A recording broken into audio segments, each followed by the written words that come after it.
Everyone, welcome to Divya education. जैसा कि आप सभी को पता है कि हम लोग अपना प्रत्येक संडे को क्या करते हैं, नेशनल या इंटरनेशनल ऑर्गेनाइजेशन एक एक करके सॉल्व करते हैं। ठीक है, सो आज हम बात करेंगे FSSAI के बारे में। इसके बारे में हम जानेंगे कि इसका फुल फॉर्म क्या होता है, इसकी स्थापना कब की गई थी, इसके उद्देश्य क्या है, किस मंत्रालय के द्वारा ये लॉन्च किया जाता है और इसके जो भी कुछ इनिशिएटिव है उनके बारे में भी हम बात करेंगे कि क्या क्या इसमें बात की गई है। ठीक है, क्योंकि आपको पता है कि हमारे जितने भी नेशनल हो या इंटरनेशनल ऑर्गेनाइजेशन जो भी होते हैं वो हमारे प्रत्येक एग्जाम के लिए, चाहे वो UPSC हो, स्टेट PCS हो, SSC हो, रेलवे, बैंकिंग, किसी भी एग्ज़ाम की आप प्रिपरेशन कर रहे हो, वहाँ पे हर एक एग्ज़ाम में इनसे रिलेटेड एक या दो क्वेश्चन पूछे जाते हैं। ठीक है, और आप जब भी पढ़ना तो यहाँ पे सिर्फ इतना इम्पॉर्टेंट होता है किसी भी ऑर्गेनाइजेशन के लिए, उसकी कोई ज़रूरत नहीं होती है महाभारत पढ़ने के लिए।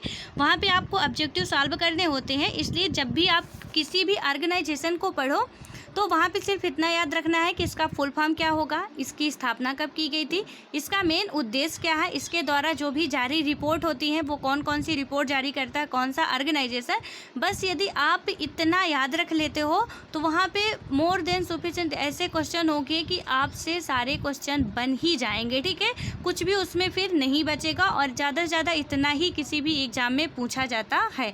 ठीक है, तो यहाँ पे हम लोग बस वही मैं आपको समझाने की कोशिश कर रही हूँ कि किसी भी जो भी हमारे ऑर्गेनाइजेशन है उनसे रिलेटेड जो भी फैक्ट बन सकते हैं जो कि एग्ज़ाम के लिए इम्पोर्टेंट है, उनको हम अलग करके पढ़ेंगे कि कैसे कैसे क्या होता है। ठीक है, तो यहाँ पे अब हम बात करते हैं इसके इंट्रोडक्शन की, जो हमारा आज का टॉपिक है FSSAI। ठीक है, तो इसमें बात करें सबसे पहले इसके फुल फॉर्म की, तो इसका फुल फॉर्म होता है food safety and standards authority of India. ठीक है, आप में से जो भी मेरी डेली की करंट अफेयर्स की क्लास ले रहा होगा तो आपको बिल्कुल पता होगा, क्योंकि अभी हाल फिलहाल में ही हमने इस क्वेश्चन को सॉल्व किया था। ठीक है, इसकी एक रिपोर्ट जारी की गई थी तो उसी के तहत हमने इस क्वेश्चन को सॉल्व किया था। तो यहाँ पे इसका फुल फॉर्म बताया गया था, एक उसमें स्टेटमेंट था कि food safety and security authority of India. ठीक है, तो वहाँ पे आपको बस जब भी आप UPSC या स्टेट PCS का एग्ज़ाम देते हो तो बस इतनी छोटी सी ही गलती आपकी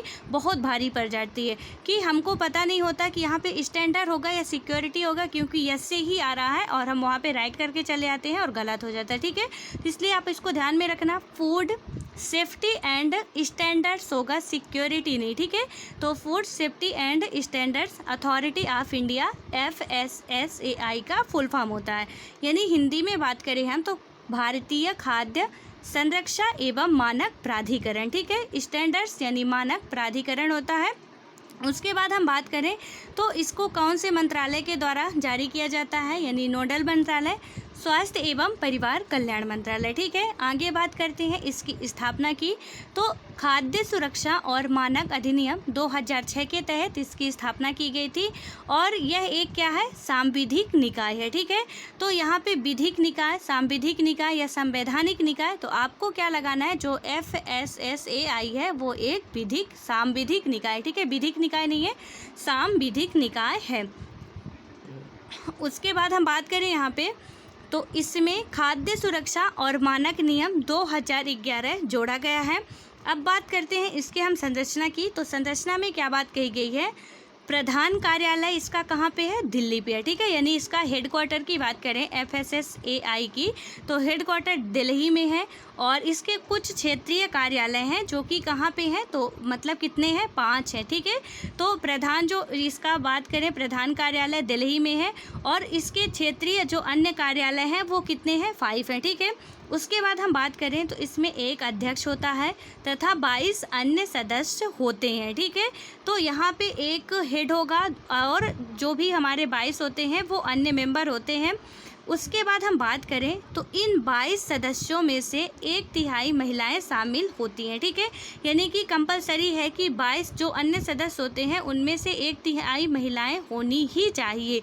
उसके बाद हम बात करें तो इसमें क्या होता है, एक चीफ एग्जीक्यूटिव ऑफिसर भी होता है। ठीक है, यहाँ पे एक चीफ एग्जीक्यूटिव ऑफिसर को भी नियुक्त किया जाता है। अब बात करते हैं हम इसके कुछ प्रमुख जो इम्पोर्टेंस कार्य हैं, तो यहाँ पे यदि हम बात करें तो सबसे जो इम्पोर्टेंट कार्य है, खाद्य सुरक्षा के मानकों और दिशा निर्देशों को पूरा करने के लिए नियमों का निर्धारण करता है। ठीक है, यानी कि जो भी हमारे खाद्य सुरक्षा के स्टैंडर्ड्स या दिशा निर्देशों को पूरा करने के लिए नियमों का निर्धारण कौन करता है? FSSAI ही करता है। ठीक है, उसके बाद हम आगे बात करें इसमें, तो यह लाइसेंस संबंधी नियमन भी लागू करता है। ठीक है, उसका नेक्स्ट बात करें उसके कार्य की, तो खाद्य संबंधी नीति निर्धारण में सरकार की मदद करता है। यह खाद्य सुरक्षा और खाद्य मानकों के बारे में सामान्य जागरूकता को बढ़ावा भी देता है। ठीक है, तो यानी कि इसके जो हमारे FSSAI है उसके जो कुछ इंपॉर्टेंस कार्य हैं तो कौन कौन से हो गए? एक तो उसमें मदद करता है, लाइसेंस संबंधी नियमन प्रदान करता है, खाद्य संबंधी नीति निर्धारण में सरकार की जो हेल्प करता है, ये खाद्य सुरक्षा और खाद्य मानकों के बारे में सामान्य जागरूकता को बढ़ावा देता है, जो कि इसके कुछ इम्पोर्टेंट्स जो वर्ग थे। ठीक है, उसके बाद हम बात करें तो FSSAI के द्वारा कुछ प्रमुख पहले चलाई गई हैं या इनिशिएटिव लॉन्च किए गए हैं, वो कौन कौन से हैं? तो इनमें 4 प्रमुख रूप से हैं। ठीक है, पहला तो है जैविक भारत, दूसरा बात करें हम तो ईट राइट इंडिया मूवमेंट, और तीसरा हम बात करते हैं यदि तो resource centre for health supplements, और इसकी बात करें हम सप्लीमेंट्स एंड न्यूट्रिशन्स। ठीक है, तो यहाँ पे यानी बात करें RECHAN, तो ये जो हो गए हमारे जो इसके कुछ प्रमुख इनिशिएटिव थे। ठीक है, और इसका जो हमारा चौथा इनिशिएटिव है डाइट फॉर लाइफ। ठीक है, इसको हम यदि डिटेल से बात करें तो यहाँ पे जो हमारा है जैविक भारत के अंतर्गत है पोर्टल का विकास, संयुक्त रूप से FSSAI कृषि एवं प्रसंस्कृत खाद्य उत्पाद निर्यात विकास प्राधिकरण यानी कि APEDA और सहभागी गारंटी प्रणाली यानी कि PGS इंडिया द्वारा किया गया है। दूसरी बात करें इसका तो यह इंटरनेट आधारित डाटाबेस जहां जैविक खाद्य मानकों, प्रमाणन प्रक्रियाओं, खाद्य व्यवसाय संचालकों से संबंधित जानकारी, विभिन्न उत्पाद और उनसे संबंधित भौगोलिक क्षेत्रों की जानकारियों को साझा किया जाएगा। और इसका जो नेक्स्ट है कि शीघ्र ही खाद्य पदार्थों की पहचान के लिए यूनिफाइड लोगों को भारत के राजपत्र में प्रकाशित किया जाएगा। ठीक है, और जो इसकी टैगलाइन होगी वो क्या होगी? जैविक भारत होगी इसकी टैगलाइन।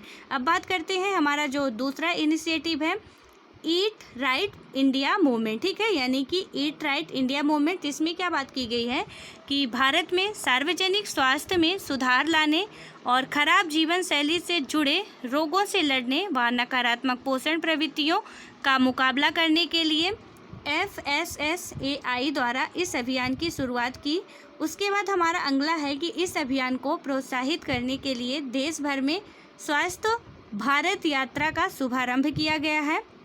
और हमारा जो तीसरा इनिशिएटिव है तो इसमें क्या बात की गई है, यानी कि रिसोर्स बात करें यहाँ पे हम तो resource centre for health supplements and nutritions. ठीक है, तो इसमें यदि हम बात करते हैं तो पहला है कि खाद्य सुरक्षा के लिए पौष्टिक औषधीय पदार्थों यानी कि हम बात करें तो न्यूट्रिशन्स और हेल्थ सप्लीमेंट्स की वैश्विक उत्कृष्टता सुनिश्चित करने के लिए इसकी स्थापना की गई।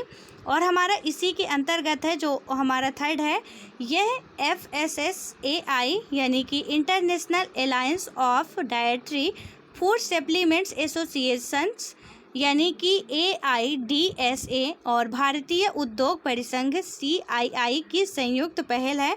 उसके बाद हमारा चौथा इनिशिएटिव जो लॉन्च किया जाता है FSSAI के द्वारा वो है डाइट फॉर लाइफ। ठीक है, इसके अंतर्गत क्या है कि आम जनमानस के यानी कि मेटाबॉलिक जो डिसऑर्डर्स के बारे में जागरूकता बढ़ाने के उद्देश्य से FSSAI द्वारा इसकी शुरुआत की गई थी। ठीक है, तो यहाँ पे हमारा जो डाइट फॉर लाइफ है तो इसके अंतर्गत क्या है कि जो भी आम पब्लिक है या आम जनमानस है तो उनके मेटाबॉलिक डिसऑर्डर्स के बारे में जागरूकता बढ़ाने के उद्देश्य से FSSAI द्वारा इसकी शुरुआत की गई थी।